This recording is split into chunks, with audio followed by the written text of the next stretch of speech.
Hey, I'd like to welcome you to another episode of Mission Matters. My name is Adam Torres, and if you'd like to apply to be a guest on the show, just head on over to missionmatters.com and click on Be Our Guest to apply. All right, so today I have Michael Davidson on the line, and he's founder and CEO over at Black Infusions. Michael, welcome to the show. Well, thank you so much, and I really appreciate the opportunity to have me on your podcast.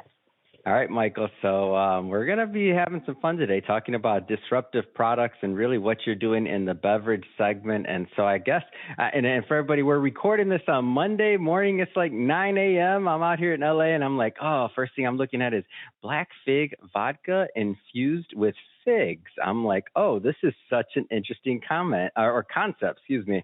Michael, how'd you come up with this idea? So, this was back in around 2013-14. I was an amateur winemaker for about 11 years, and very tedious task, but a lot of fun. But I really learned about using real fruit in a process of making, whether it's wine or a spirit. And this was actually the days back when they had the blueberry teenies, the apple teenies. And I don't know if I had a wow moment, but I just had an idea of why can't somebody create a spirit that's using real fruit as winemakers do when making wine. Because unfortunately, a lot of the flavored products, whether they're bourbons, vodkas, or gins, are using a lot of essence and flavoring and artificial. So I set out on task to let's pick a kind of more of an unknown fruit, not the ones that all the big brands are doing, and we picked figs, and we started infusing figs in a neutral grain spirit, which is considered a vodka base for everyone that knows spirits, and we launched it at a small little Mediterranean restaurant, and the rest, as they say, is the story. We started getting a little cult following, found a distillery to co-pack, and found some distributors, and we started out in Massachusetts where I live, and we've gone there, and now we've launched the Black Fig, which was our first product, Gold Apricot, and then Dark Cherry. So all real fruit, all picked in Northern California. There's two things in our product. It's booze and dried fruit, as they say. I'm so fascinated by this space, and specifically also how you come up with the flavors and how you test it. Like, how do you came from wine, and now you have this idea, and you're saying, okay, I'm going to use it. I'm looking at the website, so I see a dark cherry vodka, a gold apricot vodka. I see the black fig vodka, and I'm thinking to myself, man, how do you get that taste? Like, what went into actually developing the product? Right. So that was really the hardest and the most fun to do, because we had no baseline. It's when you're creating a product. To me as an entrepreneur, you're like, okay, because you probably there were other fruits, there were other things that you had in mind, maybe, and these made the final cut, so to speak. Am I off?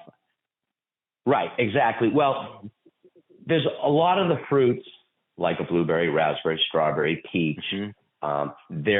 They're covered by all the big brands. Yeah. We wanted to come up with a fruit that was somewhat Mediterranean and also food friendly. My whole premise of doing this was I wanted people, when they went to dinner, to have one of my cocktails, not just before dinner, have it with dinner. So we wanted to be, and if you look at the three products, it's almost like looking at a charcuterie board: fig, dried figs, dried apricots, dried cherries. Oh yeah, you know what it is. I didn't think about that. So I actually have a restaurant that does a charcuterie martini. But so that was the first part. But like I was saying, we had no basis to go off of. There was nothing similar. I couldn't run down to the liquor store and say, let me buy these four products because I want to see how they taste compared. There was nothing. There's no one using real figs when we first started out. So it was every one of our fruits has a great story behind it. I developed the apricot. I was sitting in a bar in Newport, Rhode Island on a Friday afternoon, and they needed a final answer. I haven't told this story a lot. And I literally went around to everyone at the bar and said, taste these 3 samples, taste these 3 samples. literally called my distillery and say, all right, we have an answer. It was just, I know. If only that group of individuals knew how pivotal they were that night.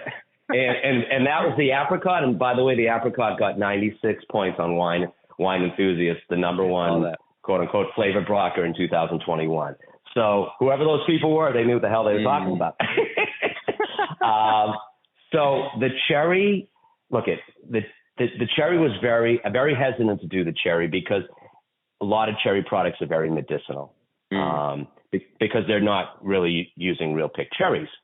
Mm-hmm. So the cherry was completely done during the pandemic, and it was basically, my family sitting in the kitchen just going through all variations of cherry. It's not just people that aren't in this industry. It's not just like, oh, let's just use cherry or let's just use fig or apricot. Like, you have to use a certain varietal.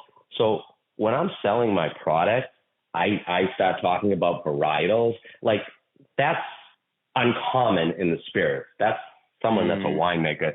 So I can only use certain varietals because that's what we decided to use as the final blend. And the cherry came out great. We actually, very current news, I'm in Florida now. We just got the cherry into Epcot. We're going into a drink at the Mexican Pavilion with our dark cherry product. So wow. It's been really exciting. For those people that know what a neutral grain spirit is, we're more of an artisanal liqueur. And a little insight is we're actually getting vodka off the bottle this year, and we're going to be putting artisanal liqueur on the bottles. So I'm looking also, I looked at some of the recipes and things like that you have on your website, which, by the way, for everybody that's listening to this, highly recommend. So it's blackinfusions.com, and even the recipes and all the things that you're providing there in terms of content, great website. So I highly recommend going to check that out. But how do you get the and I don't even know what they're called, but let's just say the professional bartenders, the ones you see that are, really take the craft of making a great cocktail seriously. Like, how do you get them on board when you're on this journey and have them taste this and kind of get them to start, serving it? That's literally the greatest thing about these products when you're selling them. There's no competition, right? So if you bring a gold apricot to somebody who makes a cocktail and they're trying to make that perfect cocktail and they're like, what is this? Like, it's not. Well, that's exactly. Yeah. Well, that's exactly what. So this is what I always tell people that are selling our product is, if you walk into, I go to Manhattan a lot. It's our second biggest market in the country. And if I walk in with another bourbon, another mezcal, another tequila, another gin, they're going to be like, okay, this is cheaper, this is better. But when you walk in with these 3 spirits, they've never seen it before. And just like anybody that's in a craft specialized business, they want new toys to play with.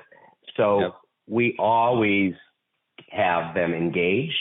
We always have them. Literally, I could be in an account for 2 hours and we'll run through 6 or 7 cocktails. It just happened in Florida last week because I like to pick their brains. So all the recipes that you just mentioned and the recipes that are on my Instagram and Facebook account are all recipes from bartenders in Vegas, Miami, New York. It's amazing. Because people say, where do you get all the recipes? I say, I get them from people like you, the bartenders. Sure. I like right now, one of our hottest drinks is a cherry mezcal Negroni. I wouldn't have come up with, I never would have taken mezcal, Campari, and our dark cherry. But people love to, they love to play with things, and these are mixologists. And it doesn't have to be fancy either. It can just be 2 or 3 ingredients, by the way. So, that's the most exciting thing, is engaging with the bartenders, or sometimes even the home users that come to a liquor store where we're doing a tasting. Because I know from, listening to people and talking to people, through the pandemic, a lot of people became home mixologists, quote unquote. They started using bitters at home. Amazon sold a lot of shakers. Let's be real here. Right. Exactly. A lot of shakers and a lot of kits.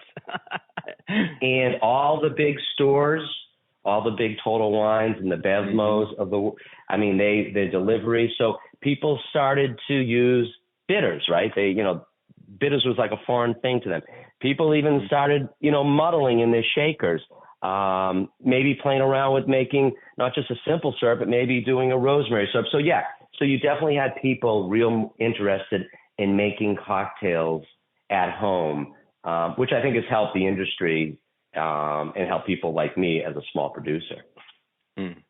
How do you grow this market? So I remember this boom. I think you said the time period, but I remember at some point when there was like I don't know how many different flavors of vodka or this or that, and then little by little you saw them come and then go away. Like how do you? And they were a novelty. I think they were a new toy for whatever reason during a certain time period. I remember this, and I see yours. I see it as definitely different. Like you're obviously not experimenting with flavors. I see based off our conversation a bit of your vision, but how do you make this brand and these flavors like a staple and kind of integrate those into people's palates long term? Right. And that's and you know this industry pretty well. It's hard as a small niche artisanal producer because it's a lot of big brands are very successful because of a lot of marketing money behind them. And a lot of these little brands that are, great brands, high quality, have a great following, you need the marketing behind them. You need a little luck, but ultimately you need to get it. Our slogan is just taste it. That's on all our swag. That's on all our POS. And basically you can ask me a lot of questions, but ultimately you just need to taste it. And I'm trying to go, right now we go menu to menu. So we'll get put on a menu, get off a menu. The evolution of a product, we want to be always there. We want to, even when we're not on the menu, we still want to be part of your bar program, if that makes sense. We're in about 30 great restaurants in Manhattan. We've been on 11 Madison's drink list. We've been on Balthazar, Jean Georges, Tao. But ultimately, I want to be in all the restaurants. Even if it's not on the menu, I want to be in the 8,000 restaurants, just having a bottle or two. That's how I think you can grow this.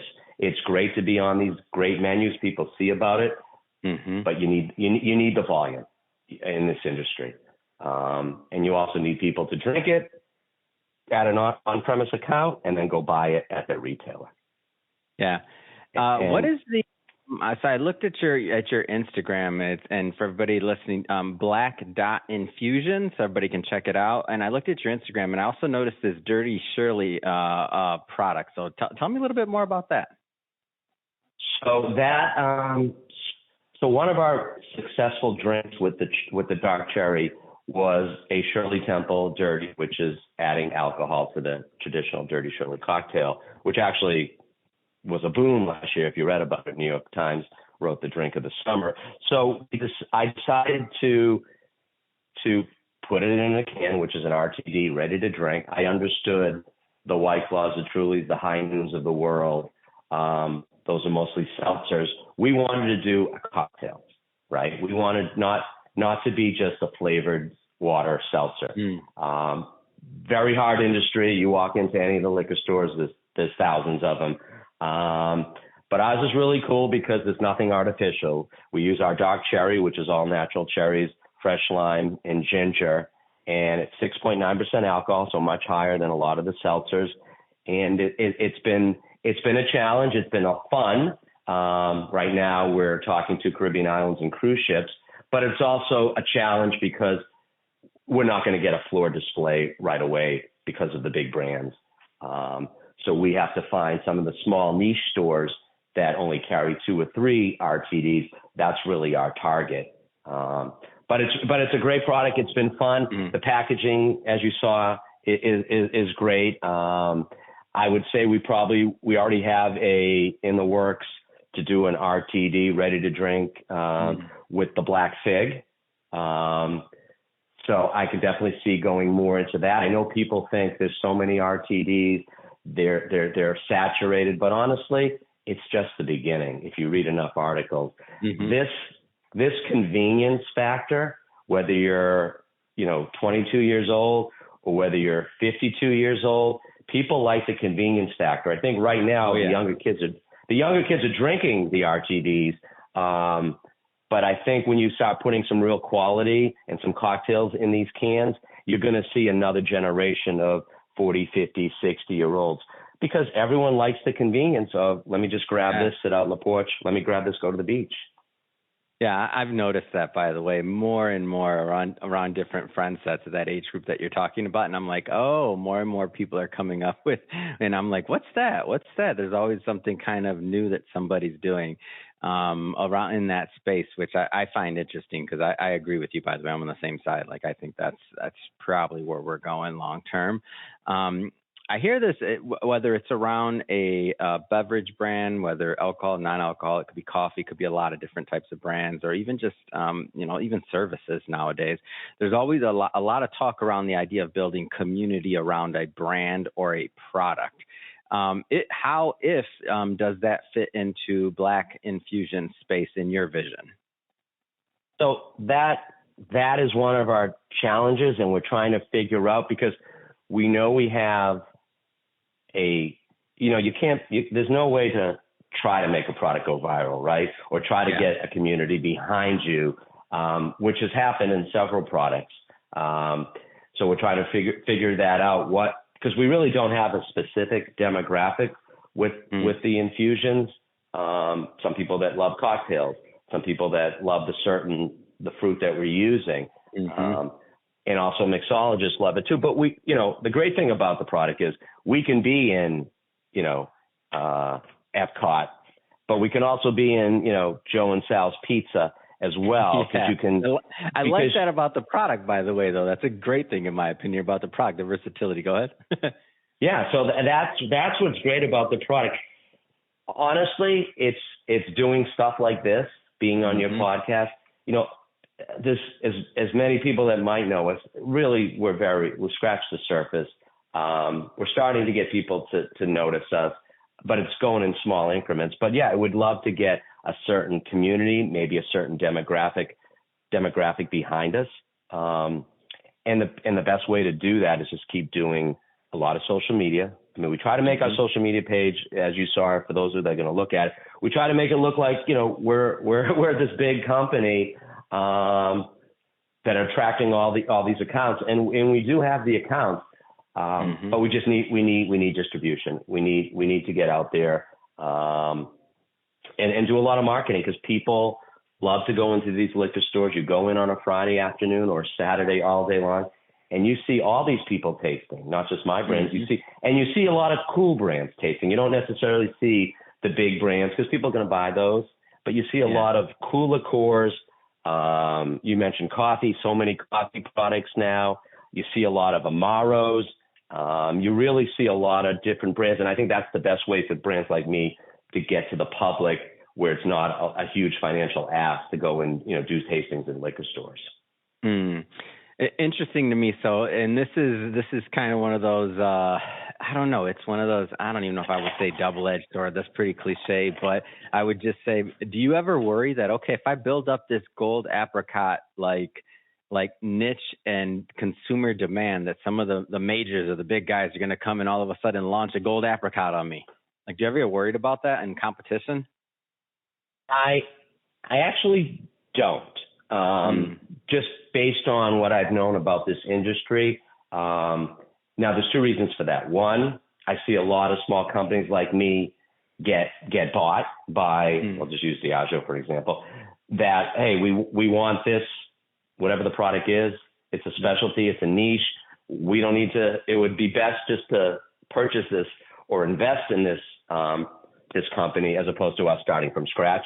And two, I don't think, a lot of the flavored products that you buy are priced accordingly for what they're putting in it. I just don't think people are going to, unless it's a small entrepreneur, these big companies are going to start, doing contracts with farms like we do, picking fruit, using real fruit, doing the infusion when they could skip a lot of steps, price it accordingly, under $20 and sell it on a mass level. So It would be a compliment if they came out with it, but I don't think anyone's doing that. But, obviously we'll see, and we'll see from our end. We've had people, talk to us interested, but we're really small still. But we definitely need to figure out how we can grow, how we can scale this, which is, I've listened to your podcast, and whether it's the booze or some other type of consumer product they're selling, scalability is always a hot topic for entrepreneurs. You agree? Oh yeah, no, that's it, and that's why I asked you that question too, because it's so interesting to me. Because I always think about like different spaces we're in, and the good thing is that we're not in Mission Matters. We're not we're not in a saturated market with podcasts by any means. So everybody that's listening, don't hit the subscribe button. It's okay. So when I think about different industries or different ways and places that entrepreneurs spend their effort, time, money, investors, money, everything else, it's always just pretty fascinating to me, because I love seeing, especially in this case, when somebody does something in a maybe established industry, but takes a different approach to it, like you're doing with completely different flavors and really carving out your own niche and carving out and working on something special there. So I think it's interesting, and I'm excited that I got you on the show today. As the brand gets bigger and bigger and bigger, I'm going to be like, Michael, come on, man. I remember way back. You remember back in 2024, I had you on the show. Now you don't take my call. What's going on, Michael? Come on. What I will say, and I really mean this, I didn't know really much about this industry. I sold all my other companies, and I kind of was one of those people that jump off a cliff backwards into this. And wow. I appreciated certain individuals that took the time to explain to me and understand me and walk me through this industry. So I always put this out there. If there's people listening, and I've come across people all the time, because it's exciting, and people always say, I want to start my own gin company. I want to start my own RTD. My information's available through the website. I'm always happy for people to reach out, because I appreciated when I started out with this industry, people taking the time and talking to me. So if there is anybody out there and they like what they heard, or they even want have questions if they want to get into it, please feel free to reach out to me. I'll always take your call or your email. So I just wanted to say that. Amazing. And I think that's a good way to end it.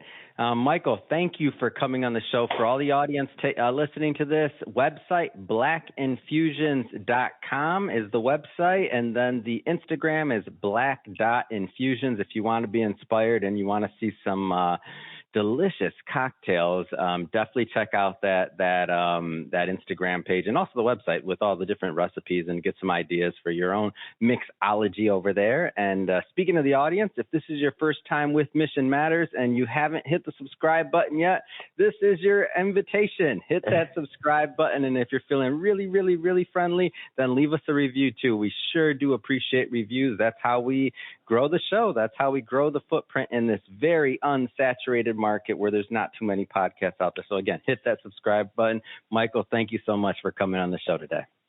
Adam, thank you so much for having me. I really enjoyed it, and look forward to continuing keeping you up to date, and hopefully be back on the show when I have an update.